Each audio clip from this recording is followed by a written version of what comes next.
up, get out right out of your bed, that's your quicksand. Getting rid anxiety and head, you can fix it. Rid of stigmas, all of them you said, we ain't listening. Just remember, try to do your best, you can win this. Maurice Benard, State of Mind. Okay, this is State of Mind, Sunday.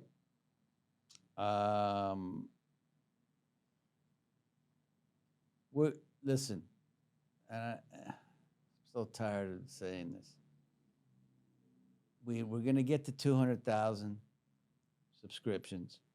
We're at 100, probably at this point 160. So we need 40,000 more. We can do that. It's just right now it's crawling at a very, like a snail. And I want it to be more like a cockroach or something. But we're gonna get to that, and then when I get to that, I'm gonna do something very very cool. Who I got today is somebody who I consider this person a real artist, like a real artist. You know, I mean, if you're an actor, you're kind of, I guess people would say that's an artist. This guy is more than that, because he acts, he sings, he plays guitar, he paints. He does these weird. I listened to something today he had about cockroaches. Like I don't know what it is. I'm gonna talk to him about it. But one thing that is amazing about this artist, I'm not gonna call him just an actor, because he's truly more than that. One thing about him is, no matter what he does, he's just interesting. I mean, that's my opinion. Sometimes I watch him on Instagram. The way he puts music on things, the way he just films it. He's like a filmmaker also. He's the jack of all trades. You see how I did that? I don't know if you noticed how I did. He's the jack of all trades. Just when I thought I was out, they pull me back in. And his name is, he was also, let me tell you a few of his credits, because I kind of forgot to say his credits. Okay, Griselda. I watched that. It's amazing.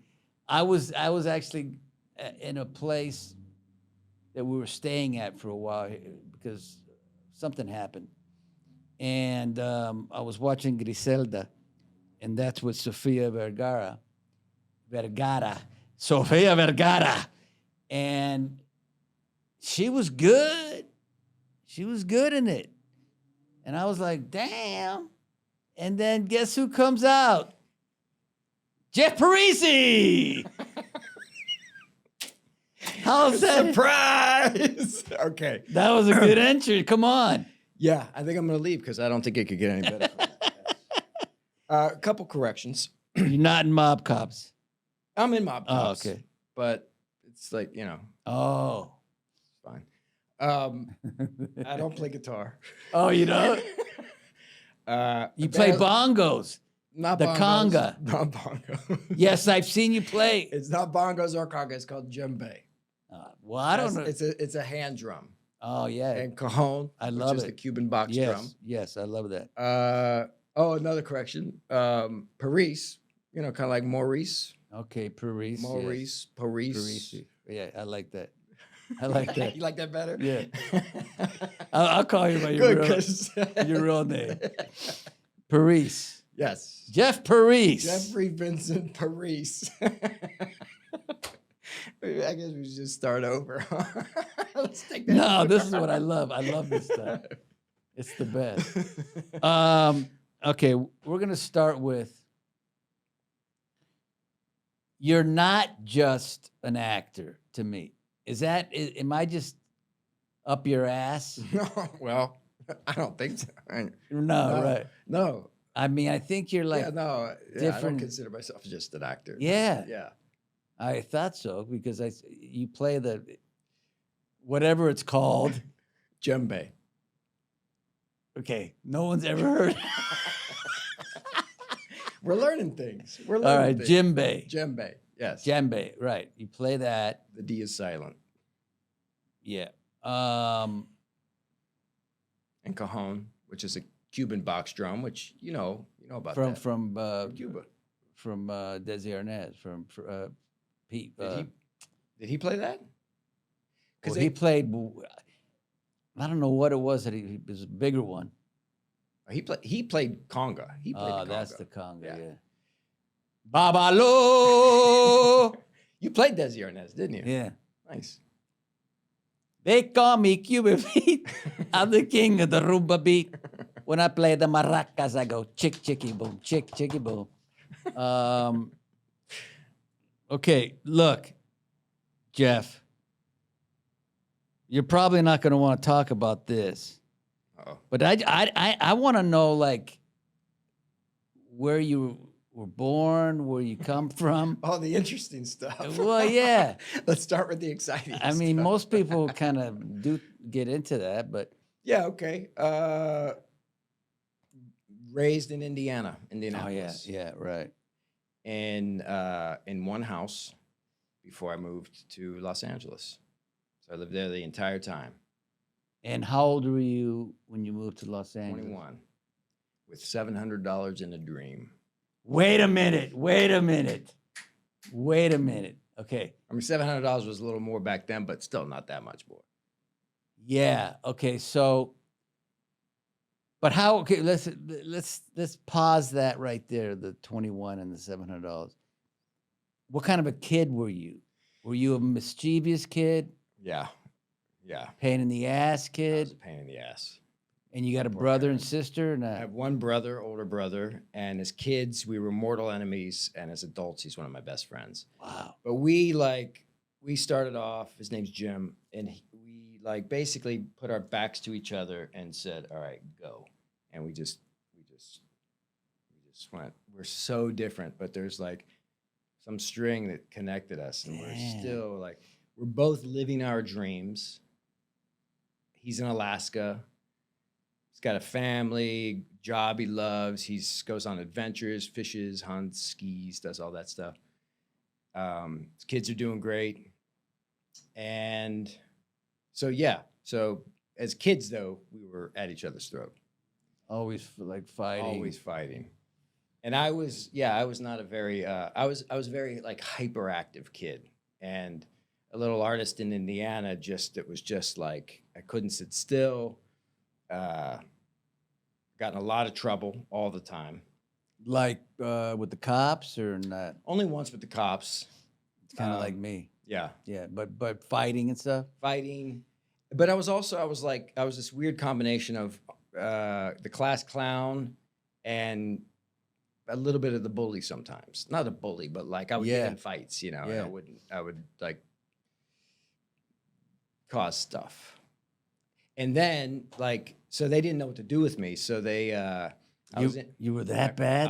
I was pretty bad. And they Oh. had me going to psychiatrists and all these tests and everything. Ooh. And so then they took me from, I grew up in a Catholic school, and they took me from the Catholic school and put me into a special ed class in the public school. The special I ed? was in special ed. And you were probably, that reminds me of this, Jeff. That's like putting me, like they did, into the mental institution where I was not that bad, really.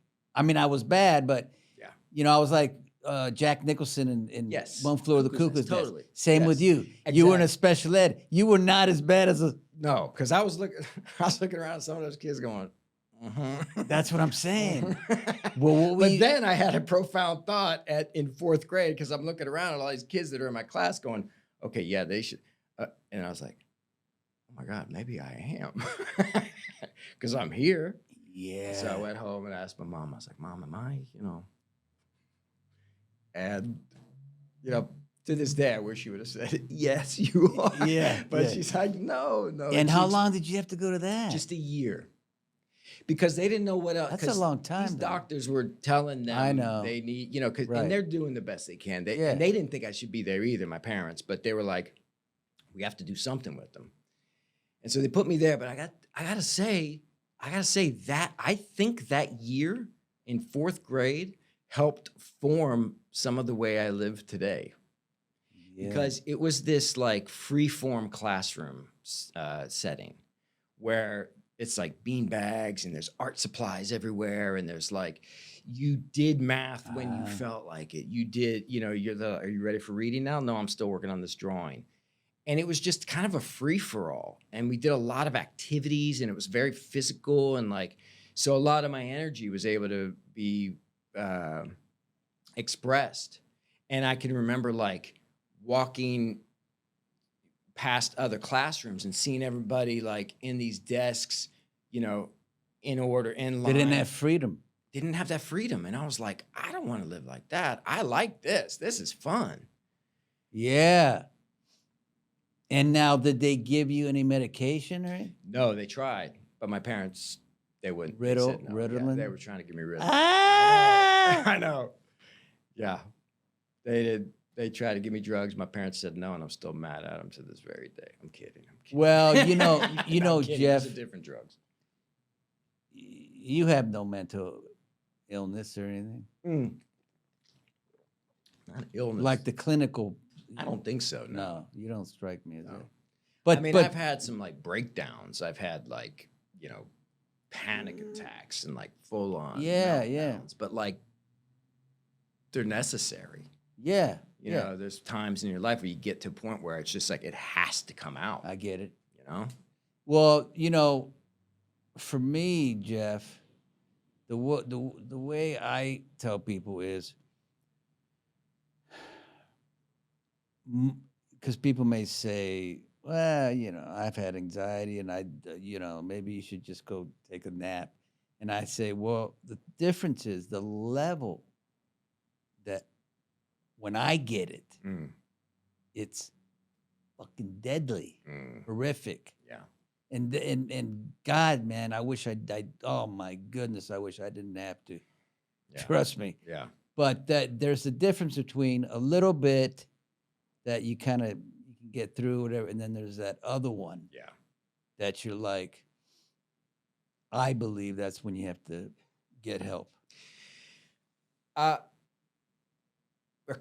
Maybe about 3 years ago now, a couple years ago, I sank to a point that was kind of like where I felt like I couldn't get out of it. Yeah. There was a catalyst, and it was like this, I was in this relationship that ended, and it wasn't because of that. That was the catalyst, though. There was a catalyst that just went like, oh man. And all of a sudden it because the punishment far outweighed the crime. So I was like, I know it's not about that. There's something to do with that, but not. Yeah, that's the jump start. It's the jump start. And then I realized like, oh God, okay. This show that I had been on got canceled that I thought was going to be Yeah. I was working with incredible people. I loved the character.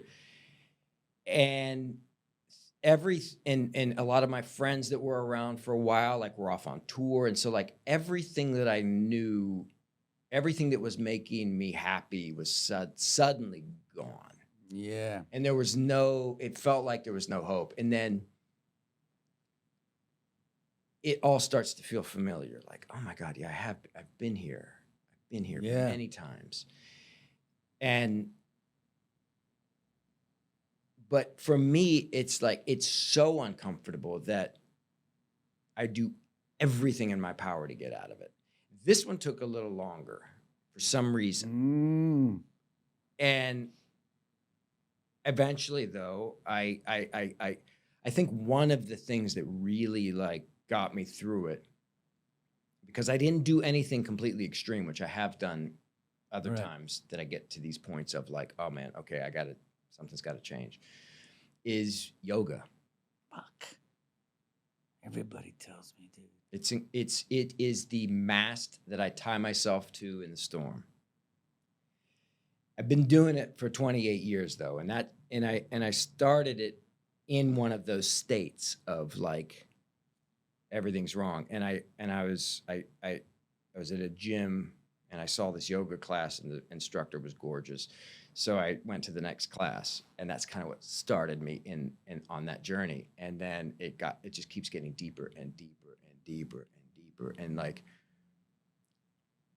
it's not only physical. I mean, it is. It keeps you so limber and flexible and in your body, but it's so mental because you are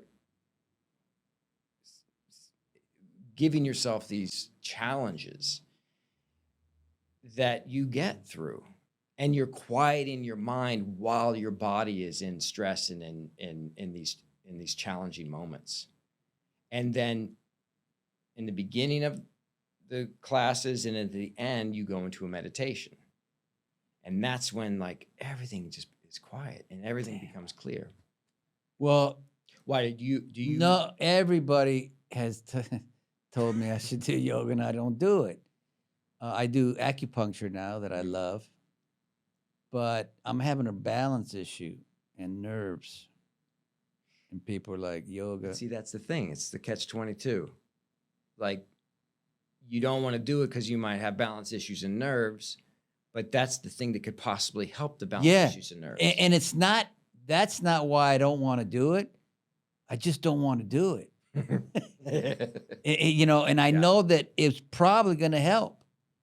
Oh, it would, with everything. But where do I start? Who do I? Just go to a class. Just go to a class and get through it. And consider it a personal challenge. Because, as you know, it's like with everything in life, if you have integrity to your word, you don't say you're going to do something unless you're going to do it. Right. So it's just a matter of going, okay, I'm going to do it. Yeah. And then doing it. And you're not going to like it at first. I promise you. Just like everything that is good, you're not it's hard at first. Yeah. Or else everybody would be doing it. Right. But there is a point that you break through, and all of a sudden you're doing things with your body that you never thought. Like, to this day, I can stick a handstand stronger than ever in the middle of the room and stay up there in handstand. I never thought I'd be able to do that. Like, and I got to do it. You got to do it. Okay. One of the first classes I went to, this is why I've been doing it for so long. Before class, there was this woman, and she had her arms like this, and her elbows were in her stomach, and she was like balancing on her elbows like a board. She was 83 years old. Wow. I'm like, that's something we can do until we're out of here. That's amazing. And it will keep us mobile. Because it's like, yeah, sure, people want to live. I mean, I don't know. The only way I would want to live in the 90s is if you're mobile, if you can move around. I agree. And I agree. Still be active. I agree, because heaven is seeming real nice to me. I mean, I'm like, wow, man. If I get to see my dad and my buddies, and it's like, I can't wait. Yeah, but there's still so much. No, I know, but bro, So listen, Jeff, it's just every day is like, it's not that bad, but it is kind of a pain in the ass. I feel like you are kind of in heaven. I mean, I see your where you live with all these animals and your granddaughter, and you get to act every day. Like, it's true. You get to live your dream every single day. But you know what it is? It's an interesting conversation, because I don't think I've had this conversation.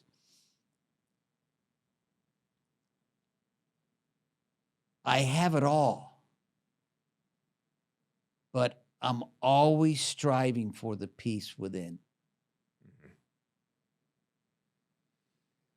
And when I get the peace within, I cherish it.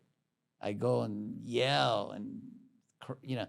but that's the thing. You could have it all, but it's Yeah. you're still looking for that thing inside here. And maybe it's yoga, It that's could going to be. bring some other thing. I'll have another suggestion for you that's Oh, like no. baptism by fire that you would at first. This is good for the audience. Okay, good, because this is something that is available to everybody as well. This was probably 10 years ago now.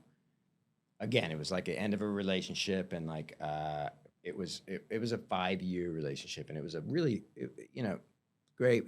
But it was very difficult. 5 years, very yeah. difficult time in my life, and I knew I had to do something extreme.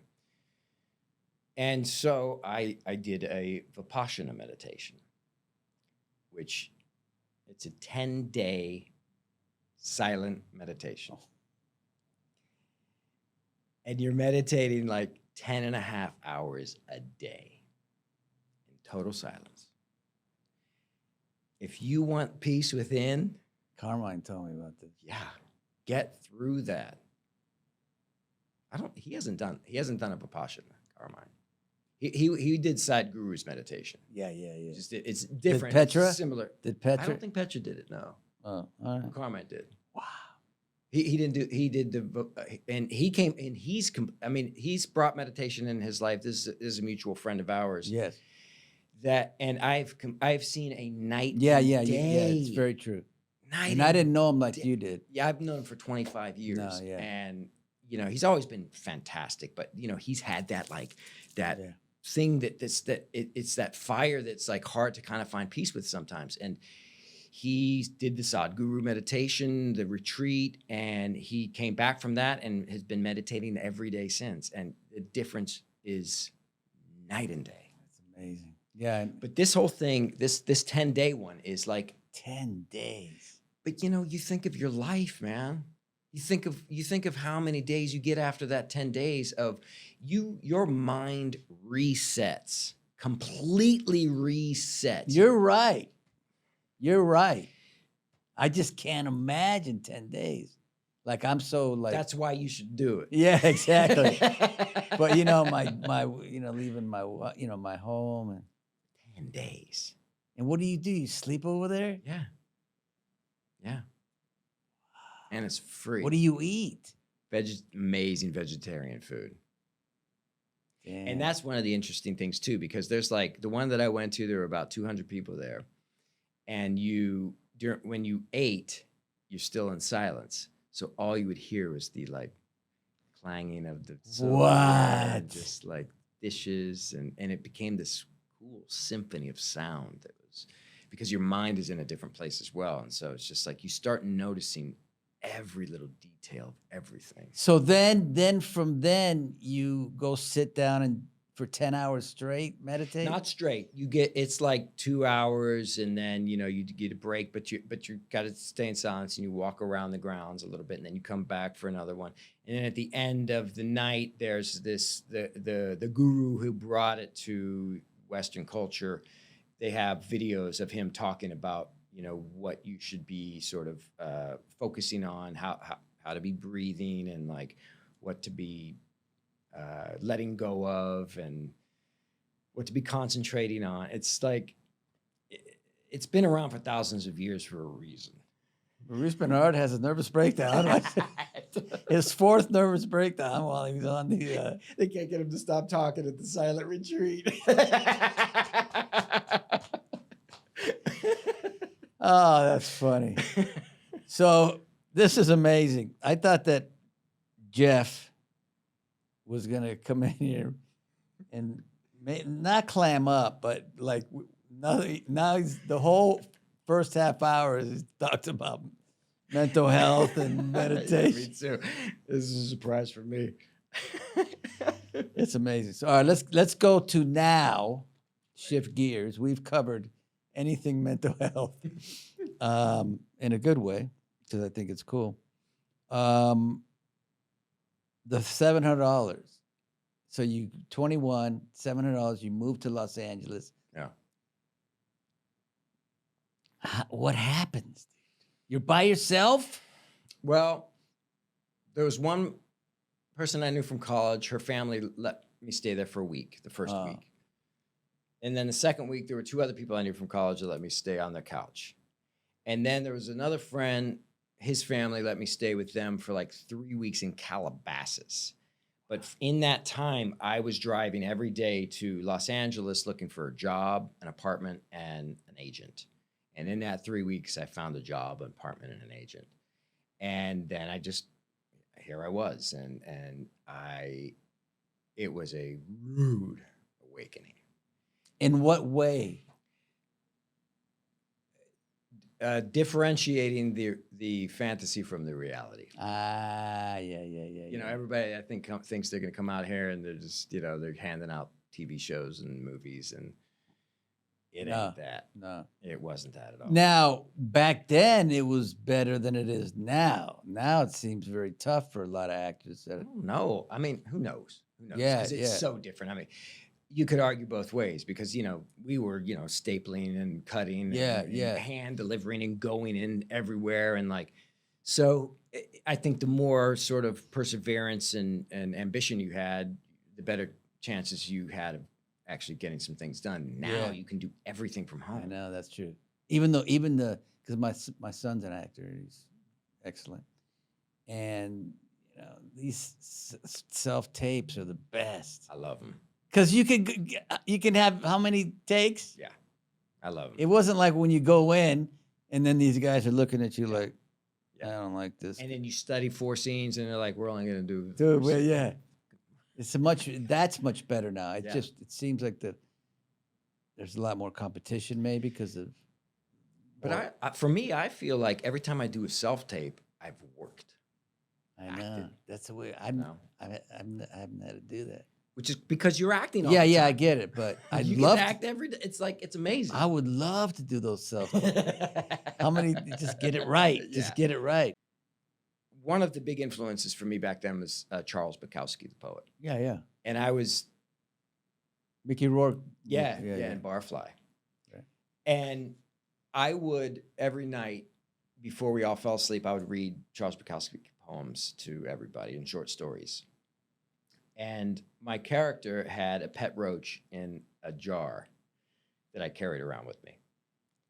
And one night, it was a summer night, it was really hot, and I put a piece of caramel in the jar for my roach as a treat.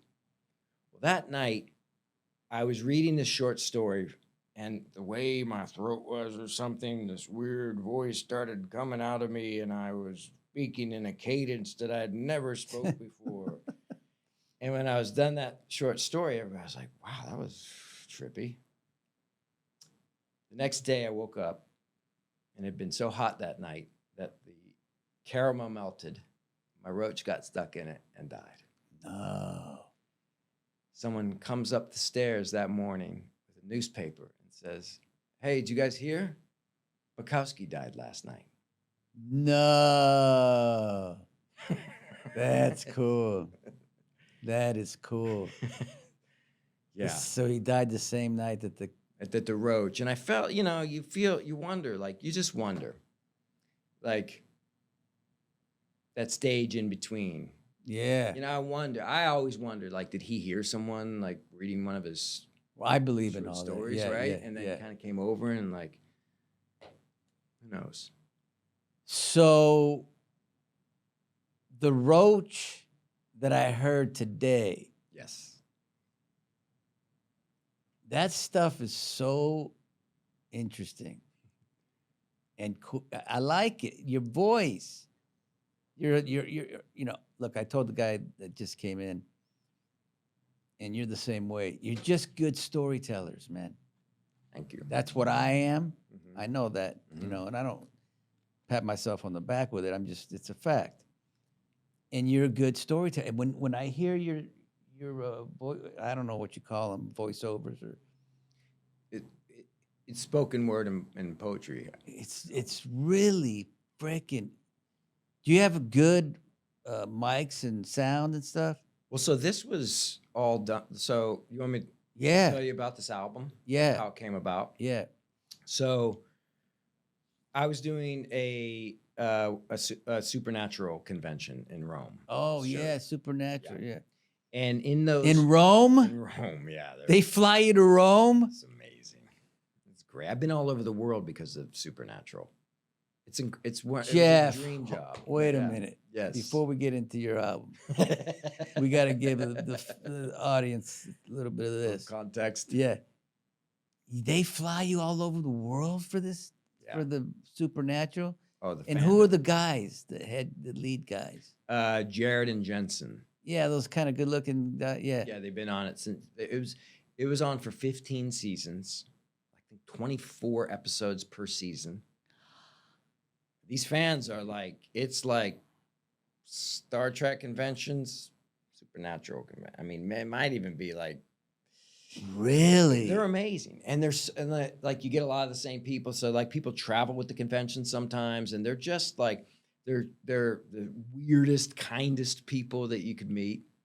And how many shows did you do? Not the convention. I'm talking about the real shows. 5. Okay, hold on.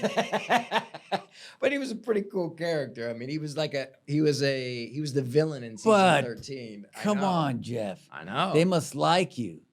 Because if you only do 5 shows, nobody only does 5 shows and they're flown to Rome. It doesn't really work that way unless they think that you're. Well, I have fun at the conventions, and I think So did the people last relate. guy who did 20 shows and is not invited. So, and you get to sit with the lead dudes and. Well, there's Q&As. Yeah. There's also sometimes there's like karaoke nights, but there's always a music night. And there's a band that travels around to these conventions, and the lead singer he played God on the show, so he's one of the characters on the show. Oh, he played. And so like if anybody is at the convention as an actor who also plays music, they sit in with the band. And so every time I go, I get to play my djembe with people. Yeah. So this one particular time in Rome, we had been out the night before, just telling stories and stuff. And the guy in charge of music was like, that was an interesting story you told last night. Do you want to maybe tell a story on stage while you're playing your drum? I said, I don't know if I can talk and drum at the same time. And he goes, well, all right. Well, what about like a poem? I had like a few in my back pocket for my whole life now. I was like, yeah, there's one I could try. And so I asked Billy Moran, the guitarist, to come out and play. I was like, just play some really sparse, vibey stuff, and I'll get on my drum. And as soon as I started, the whole place went quiet.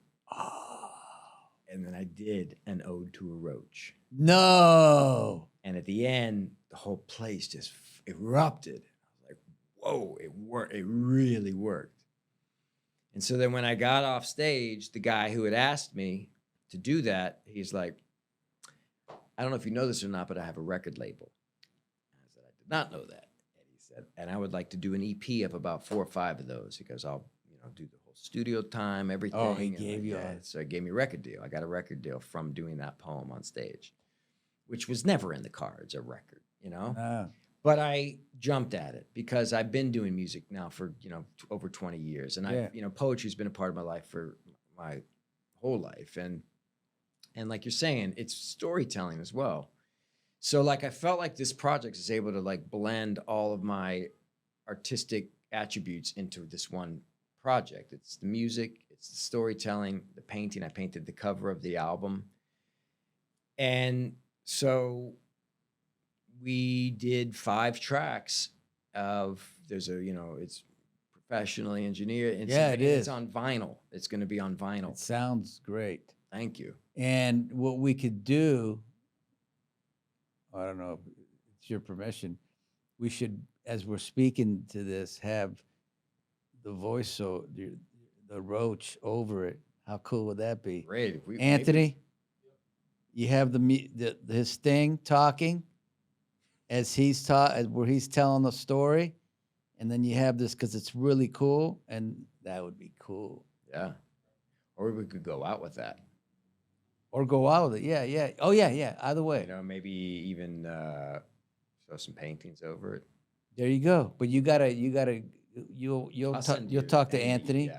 He'll give you his number and shit. Yeah. Because that's the stuff that I don't know. Yeah. I just know where to put it or this and that.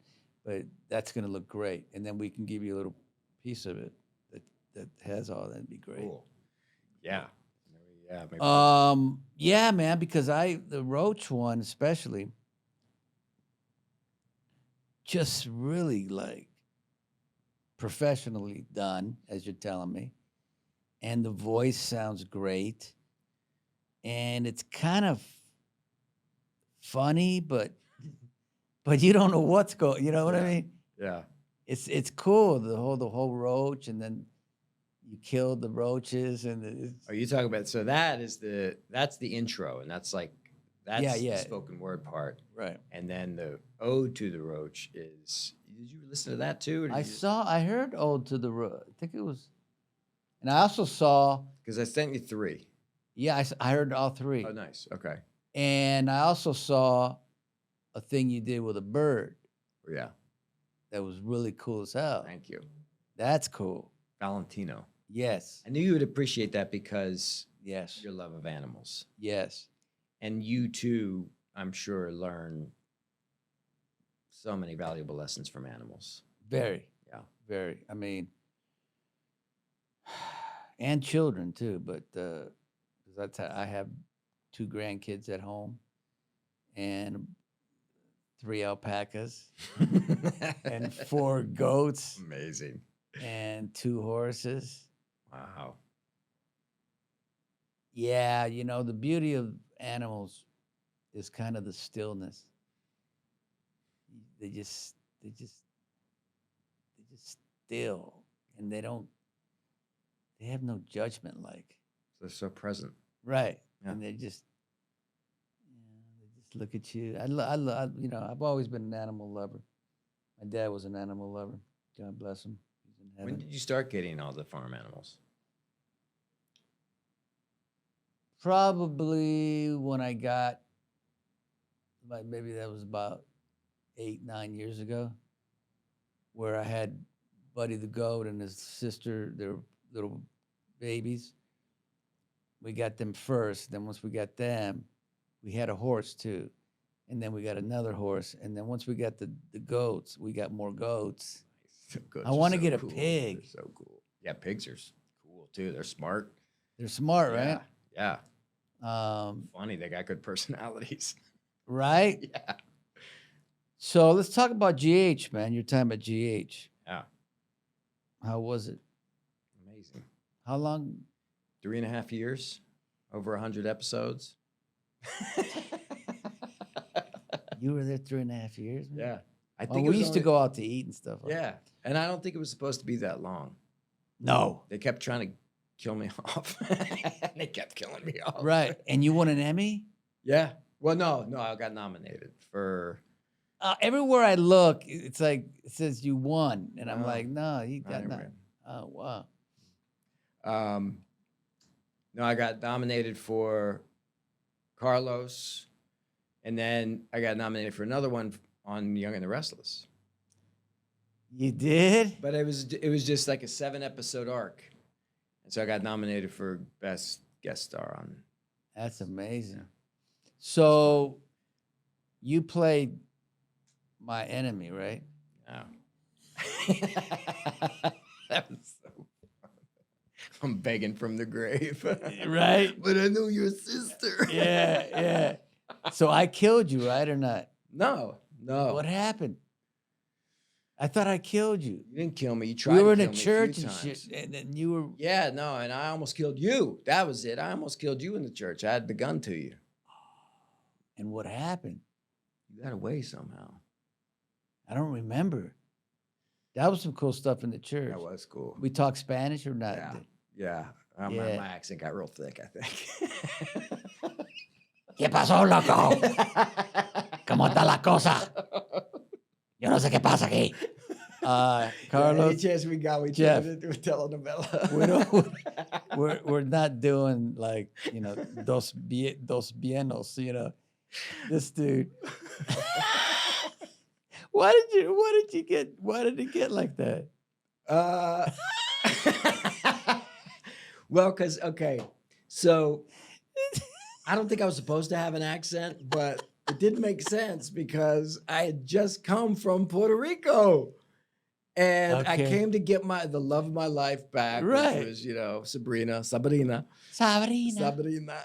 And so I had never even been to Puerto Rico, let alone being from there. Right. And so after the first 2 episodes I shot, I took that money and went to Puerto Rico. Do you know that? Do you remember that? No. Yeah, I went to Puerto Rico and just to see it and taste the food and hear some of the accent. And so I met this one guy there, and I brought my next script with me, and I asked him to read some of it so I could hear like what he would sound like. And then I came back after like 2 episodes with this accent.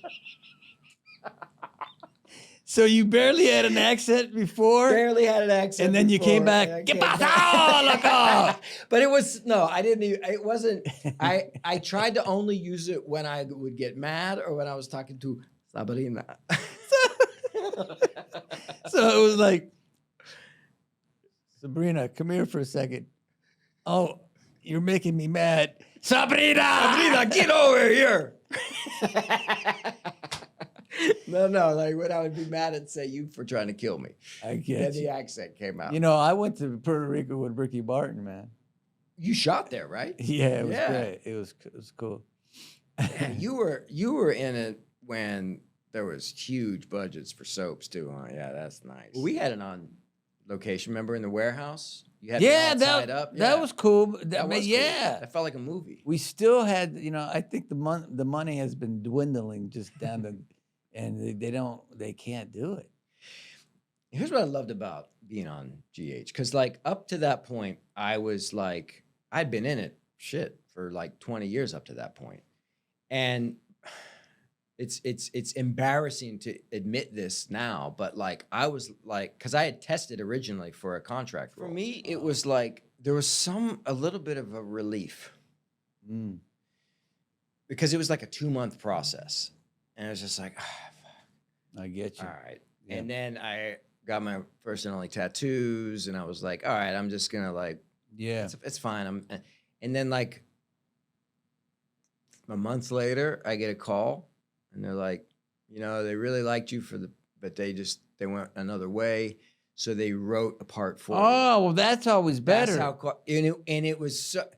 Funnily enough, though, I'm thinking like, oh, they wrote a part for me. Maybe they're like this. Maybe it's this artist and like Puerto Rican gangster. Oh, yeah, yeah. But Great, that's though. always, And it was great. I felt like I liked Carlos better than the role that I tested for. and you're right.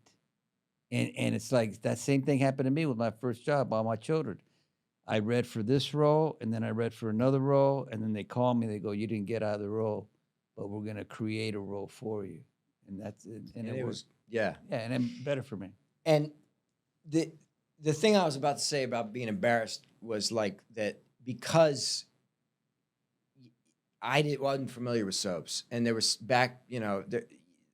for some reason, and now, especially after being on a soap, I don't know what the stigma is. I saw some of the best acting I've ever seen on soaps, and doing it every single day. So like, I didn't get.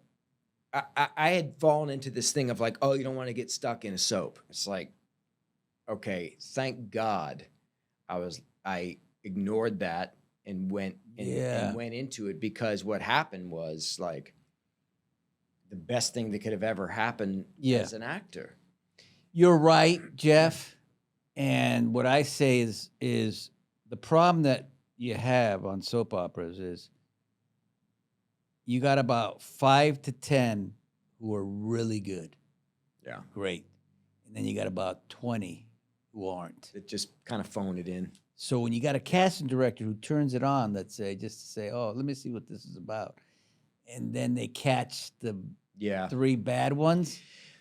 Yeah, it's also bad lighting too. That too. You know, it is. Because man, I've seen you do performances. I've seen Finola do performances that like you take that same performance, Easily. you put it into a theater. Yeah. It's Academy Award winning. Yeah, yeah. you light it right. Yeah. It's like the Yeah. right music under it and everything. It's because it has to be done so fast. You have to have all that top lighting, That's right. and you can't have time to be like, all right, let's get that spot I'm right there. 100% You know? with you. And the lighting when we had money was much better back in the day. Mhm. But I did an Alzheimer's story that was lit pretty well. Mm. And it's the best story I've ever done in anywhere. Nice. And it, you know. Well, one of the singular thing that shifted my opinion about that whole thing is then, of course, I went on YouTube and I looked, all right, General Hospital, blah, blah, blah, and a scene of yours came up. And it was the one where you're like, you're in this ballroom or something. Oh, I'm yelling at Sarah Brown. You're just, Yes, you're okay. just eviscerating That's everybody the in the best. room with like, and I'm like, God No, damn, that's what you can do on a soap. Shit. Yeah, you even can do it now maybe, but that was hard and good writing. Yeah. And I yelled at her like, you know, Yeah. Sarah Brown, she's a great actress. That's true. That scene is kind of a. It's harder when there's all actors in a room. You know what I mean? Yeah. Yeah. Like you can't miss it because Yeah. they're gonna get you. All right, buddy. Listen. But you can also, it's like, oh, sorry. No, go ahead. Well, I think it is what you make it, Yeah. you know, like Sure. anything. So like for me, my time on there, every single time I got a script, I treated it like it was a feature film, Of course. you know, and you get into it. That's and how it's you like, yeah, got to. yes. I tell my son, I said, Joshua, you treat any job, what I do, what I've done, I treat any job like it's Godfather 4. Yeah. And that's just the way it is. Yeah. I don't go, oh, it's this or that or that. Because he, you know, maybe he has a tendency to think that way a little bit. I'm like, no, you treat it like it's a major motion picture. And that's just the way it is. Soaps or not soaps or whatever. All right, Jeff. I think we've there's nothing else Paintings. because the paintings, yes. I forgot the Should we paint. talk about painting? No, I forgot you don't about have the to, paint. but- No, I like it. Jeff's a fantastic painter. And how long have you been painting? Over 20 years as well. Damn. Yeah. Yeah. In fact, so there's one series. We'll have it on. We're gonna have at least one of his paintings on this show, which is gonna be cool. There's one series that I've been doing for 23 years called Naked and Famous. And they're life-size portraits of people that I've met throughout the years, and I paint their portrait. And there's over 200 of those in this series. And recently, I've started a whole new series, and in a very similar way to the album, which is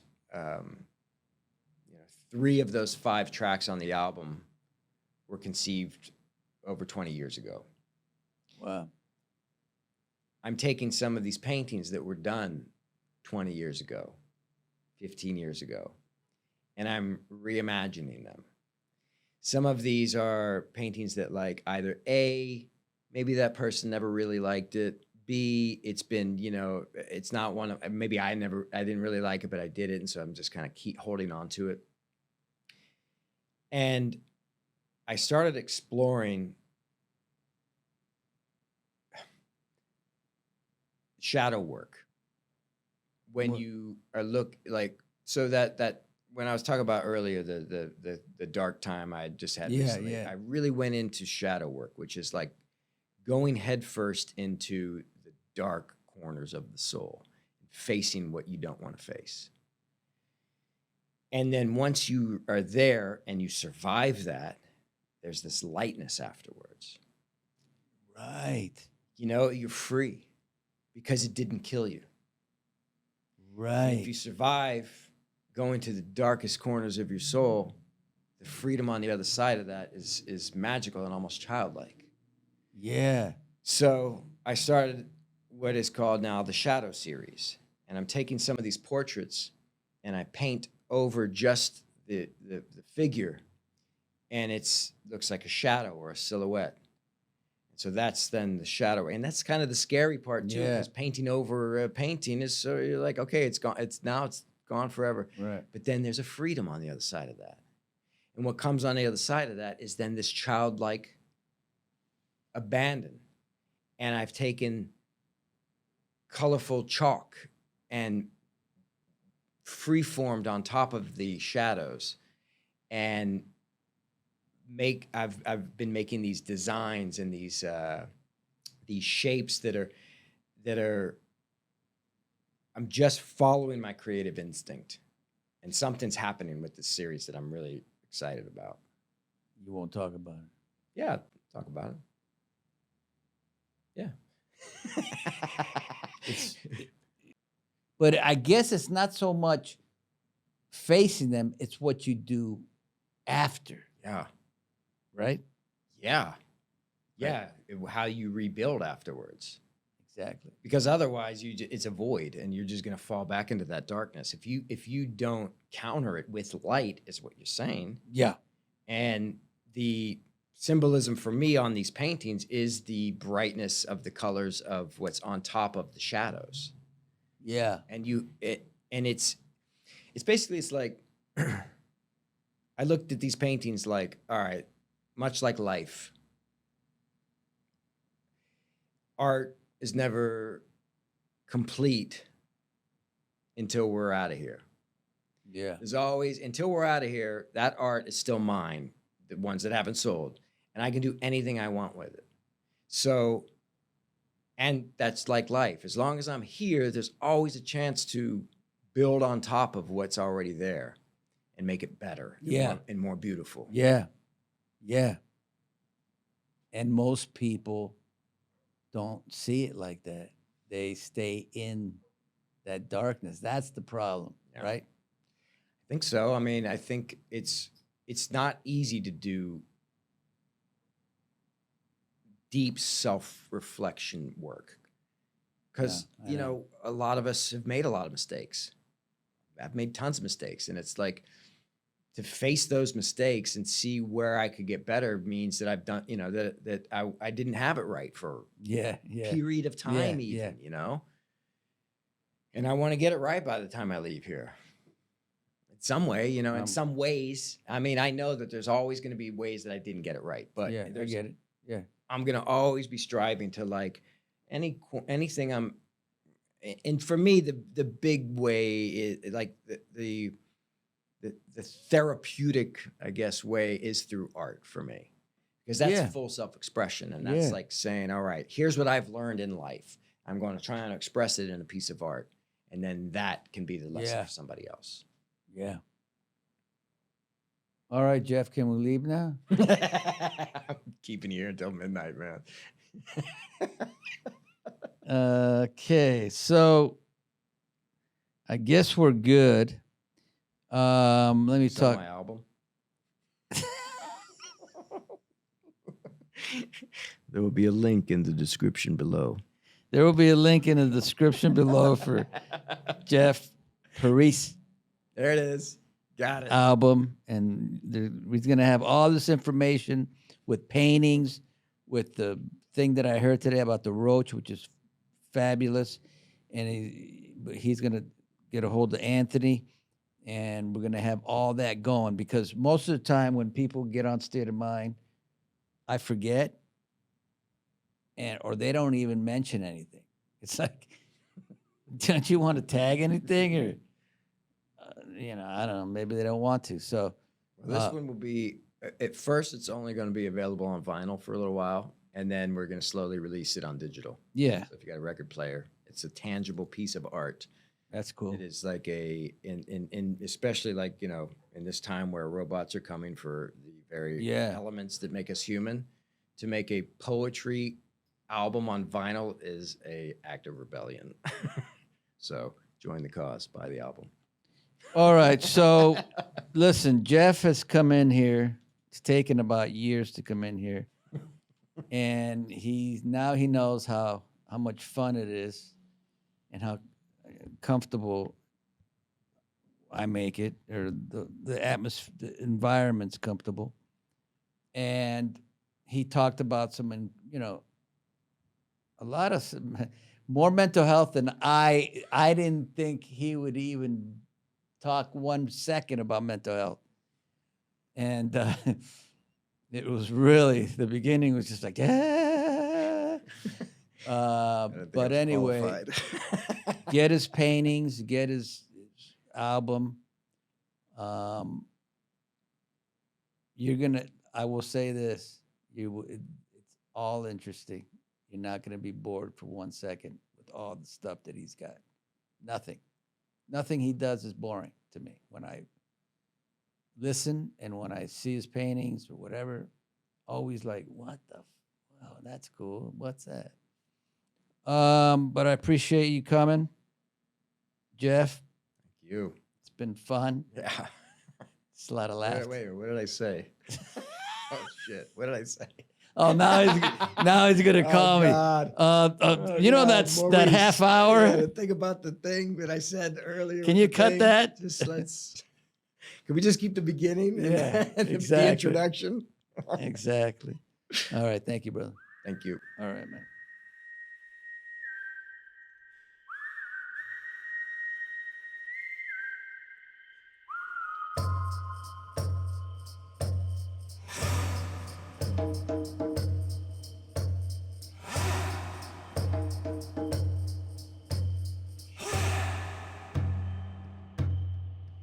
Others talk and speak your truth. So is your job here done?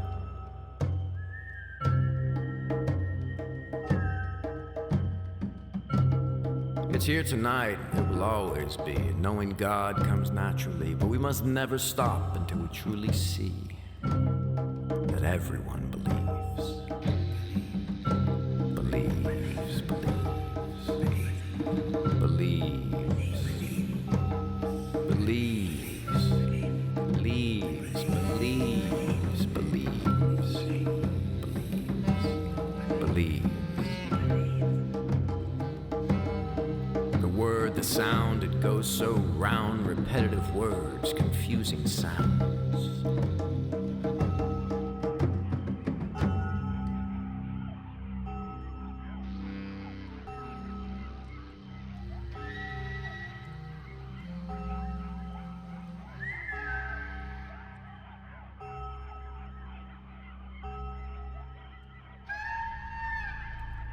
I see the hounds can smell it.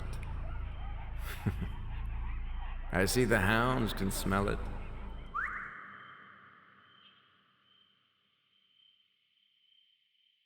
Will someone please define for me this word that we call doubt?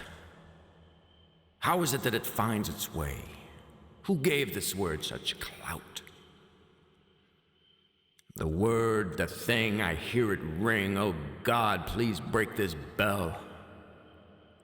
When doubt shows up and does its thing, 'tis a subtle form of hell.